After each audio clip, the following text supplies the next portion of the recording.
ভূমি সংক্রান্ত সেবা নিতে আসা গ্রাহকদের মনে আনন্দের জায়গা করে নিতে এই প্রথম স্থাপিত হয়েছে ময়মনসিংহের ফুলপুর উপজেলা সহকারী কমিশনার ভূমি অফিস সংলগ্ন পরিত্যক্ত জায়গায় ভূমি উদ্যান।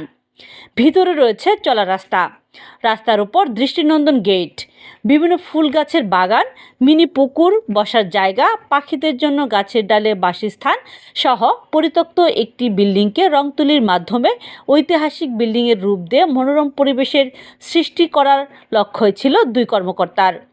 রবিবার বিকেলে এই ভূমি উদ্যানের শুভ উদ্বোধন করেন উপজেলা নির্বাহী অফিসার সাদে ইসলাম সীমা।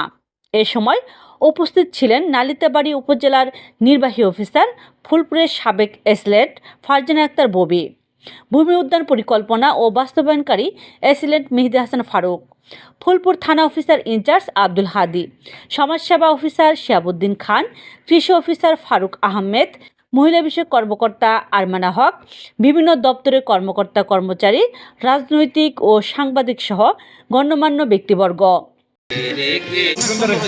কি জায়গা ছিল এখন কি হয়েছে?